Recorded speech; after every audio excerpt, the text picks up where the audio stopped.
and Brian. Now, I am old enough to remember when this song was out as a single. Wow. In about 19 whatever. But that doesn't matter. Ladies and gentlemen, please welcome to the studio. I don't know why he's still here. I thought you would have been on the first thing smoking out of here last night. Hugh Jackman, everybody. Hey, good morning, guys. Hugh. How Hey, are Bob. you? Hi, Brian. Hi, Good morning. Carrie. Yeah. I'm sorry. Hi, Mr. Jackman. I'm sorry I said- took your microphone. Oh, that's A-okay with me. You Why? can take just about anything I have. Okay. Good morning. Good morning, Milwaukee. The first question I have is, have you been cold the whole time you've been here? Because this is unseasonably chilly here in Milwaukee. Cold, but I love it. Yeah. You're okay? Yeah, no, I get it. My mate in New York's always, I'm like, I love the snow. And he goes, yeah, because you don't have to shovel it. So, but I'm that guy from Australia. I stand in the wind, I'm like, it's snowing and there's snow everywhere. Look to me, I love it. It's beautiful. And you'll be. Well, we got a lot of it right away. I mean, we got a ton of it. And for, those who ski or snowmobile or, I love something, skiing. That's fine. Do you? Where do you ski? love it. Where have you? Wherever I can. Yeah. It's one of those things I could never afford to ski, and as soon as I got work where I could afford it, you're not allowed to ski. Because it's in the insurance thing. Skiing, somehow jumping out of a plane. I don't know how Tom Cruise has got a job, because I don't know. I wouldn't let you ski. No, No, You're this not is, allowed. There's a whole list of things when you do a film you're not allowed to do. Director Craig Brewer is also in the studio with us. You don't want your people getting all banged up doing things like motocross or maybe skiing. on the last day of shooting. Yeah. You just want to make sure they're alive for at least half the. Is that how Song Sung Blue ends, with a big skiing scene? Ski jump. Right. GP. Well, you've done that. I have. You played Eddie the Eagle. Dude, that was so much. Well, I wasn't Eddie, Eddie's but I was coach. in it. I You was were his Eddie's coach. coach. Yeah. Yeah. Oh, my God. That was so much fun.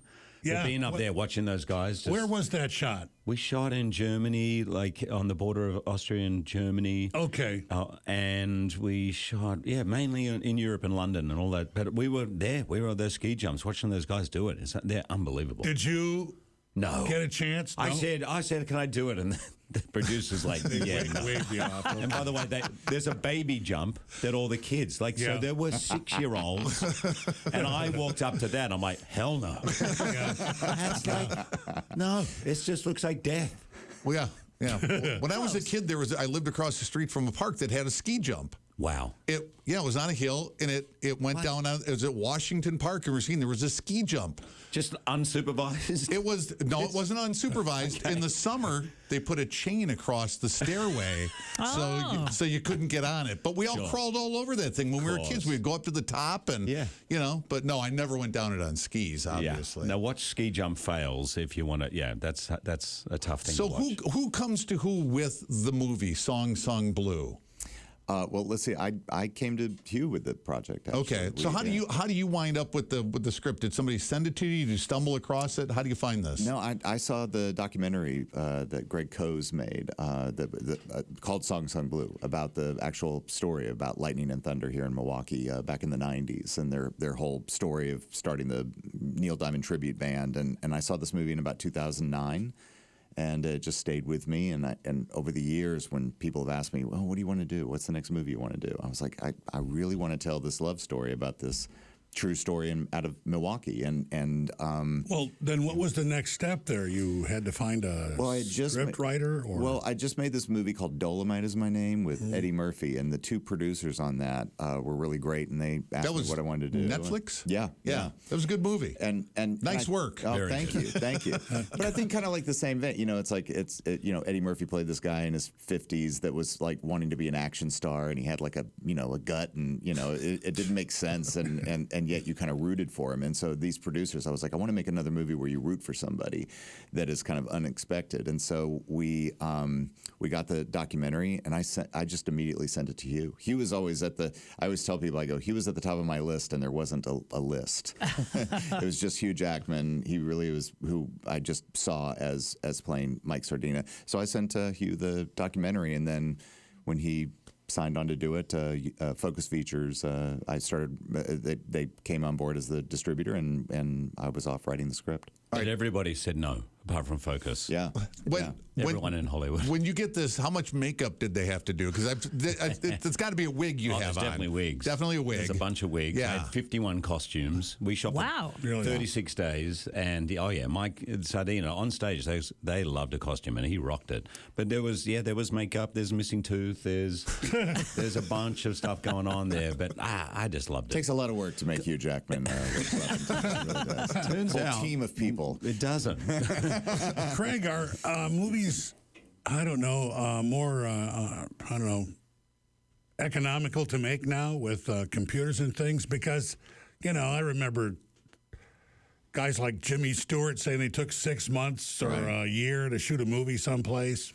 I don't know. 38 days sounds incredible. It's wild because I started off making movies just on my video camera back in the 90s and cutting it on a computer in my house that didn't have air conditioning and anything. So when you watch my first movie Hustle and Flow, it's really about me making Your movies. Hustle and Flow? I'm sorry I didn't know that. I love. Oh, thank you. But now it's like it's pretty expensive. It's really expensive to make a movie, even the smallest of movies. But I think we're just kind of going through an adjustment. Well, yeah, when you go out and get A-listers like Hugh Jackman, give me that. it's going to cost a little bit. Well, but what people don't realize is not only do you get the talent, but you also get the brand of the person and what they represent. And I know that sounds kind of like surface, but Hugh has been entertaining audiences for decades, and there's this trust that people have where they're like, no, I know this guy. And it's always so amazing to me when movies happen. It's like you immediately sit in a theater and you're like, okay, Tom Hanks is a cop now, and you just believe it immediately. You know what I mean? Like there's no adjustment. But when you have someone that's been for decades providing that kind of trust with an audience, that's what is most important. Hugh, you've done a lot on Broadway. I don't know if people know that you can sing. Yeah. I think maybe Wolverine. Well, has that overshadowed your? I think definitely in the beginning. I think with Les Mis, and then with The Greatest Showman, I think people sort of got to find that out. And but no, I've been lucky. I think I've been able to do all the things I wanted to do. I have a question for you guys. Did you guys know Lightning and Thunder? Did I know them personally? Did you see them? Did you know? Yes. They were everybody in town knows who they were. Yeah. Yeah. It turns out it's easier to get Hugh Jackman in the studio than those guys. Either one of those two. We have referred to you on a regular basis over the years as Hugh Jackman, the triple threat. Sing, dance, act. Broadway, film. What now radio. Yeah, now radio. So this is slumming it. So this is the bottom. You can I always wanted to do, if I could. I when I left sort of my acting school, I thought if I can keep as many doors open as I can, I'll try. And my agent from the beginning was totally into it, and a lot are not. A lot of the prevailing wisdom is, oh wow, you're Wolverine, dude. You're an action guy. Like, well done. Right. You hit the jackpot. You got lightning. That's your lane. Stick to it. Don't confuse people. You just be that. And I was never really into that. Oh, hello. That's weird. And I'm just seeing me on a TV screen. Yeah. Is that weird for you? A little bit. But, so, and I've been lucky. There was a little period, I would say, around X-Men 2 or 3 where there was not a lot coming in that wasn't Wolverine-type stuff. I don't understand. I'm glad you're here, but I'm surprised that you're here for the premiere because you don't have to. This movie's going to do A lot of people well. don't know, but like that was one of the first things that Hugh said is that when we finished this movie, we got to go to Milwaukee. I really remember that. It was a big priority for him. Yeah, and I would say in many ways last night was one of the most important nights for us because we're so proud of the movie. I love the story. We put our heart and soul into really respecting and doing our best for not just Mike and Claire, but all those characters in it. And a lot of them were there last night. It was so moving. And to be here, don't forget, I'm an Aussie. Like, we love supporting, we love this sort of story. It's an underdog story. In a blue-collar town, are these people dreaming huge and everyone's saying they're crazy and them just sort of persevering. So us being here was really important. Since you brought it up, you grew up in Australia. Yep. Did you watch Skippy? Absolutely. Explain Skippy, please. Skippy was Lassie. It's Only Lassie it was a kangaroo. And somehow this kangaroo, Skippy, would come up to its owner and go, Right. hang on, I just have to do a little sound. This is what they would do. And they'd go, really? They're down at the dam? There's 7 of them, and one of them's broken their leg.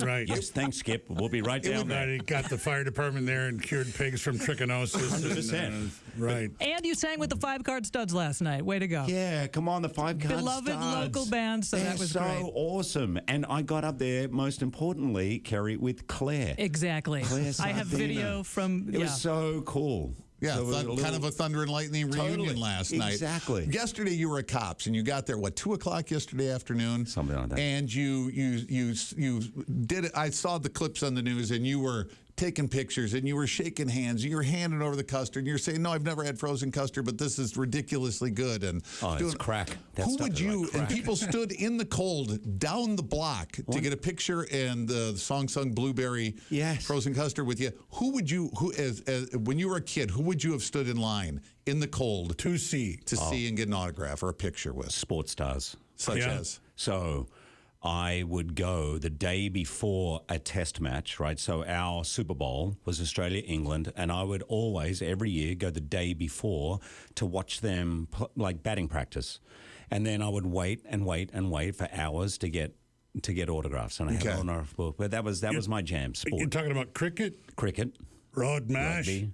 What's that? Rod mash? Rod mash? No, Marsh. Rod Marsh. That was good. Are you really from Australia?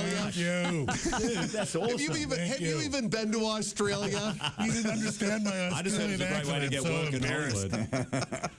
Yeah, So man. what's next? Yeah, I mean, I know we're kind of rushing this because the premiere isn't even until Christmas Day is when the movie's released. Yeah, Song so Blue. we're going around and sort of getting the word out about the movie, which has been, I'm loving it because I find myself, I'm not normally the guy like, you got to go and see my movie, go and see this movie, but I just want everyone to sort of to see this story. And so I think my mates look at me like, wow, he's really changed. He's How become long is it? one of What's the those running actors. time? 2 hours. Is it? Very reasonable. Good length? Yeah. A lot of music. It's like people say it's like going to a concert at times, you know. Yes. It's Good. got like really great. Craig, did you get a lot of I don't know, exterior shots around Milwaukee at some point? We actually had to film in New Jersey for a lot of it because of the crew and the tax incentives. But I'll tell you what, because I live in Memphis, Tennessee, and there's been so many movies shot at other places, like in California with the California mountains in the background, and then they put like a chyron at the bottom that says Memphis, Tennessee. Right. It's like, what? Yeah. So I was I brought in like some people from Milwaukee saying like, all right, if I put the skyline in Milwaukee in the background, just make sure that people aren't going to go like, oh yeah, he's obviously sitting in the river or something like that. So we had to make sure that it was as accurate as possible. Yeah, they did that. They did that to us in what was it, Step by Step? Yeah. With like the right. the Manitowoc Mountains in the background or something. Yeah. Can I just say, I'm hearing the wind-up. Oh, we got the wind-up. I just want to say thanks to all those people who waited in line for hours. Absolutely. Because it was cold unbelievable. yesterday, Damn. too. They came in shivering, and I was giving them custard. I don't usually do this, Hugh. If you're ever in the area, you want to stop by again. What? Doors open. You know I'm Australian. Doors open. Sure, you can launch your radio career here, whatever you want. Okay. Hugh Jackman, everybody. Thanks for coming in. Go see his Thanks, new movie, Bob. Thanks, Song Brian. Sung Blue. Thanks, fellas, for coming by. We appreciate it. It's 9:22.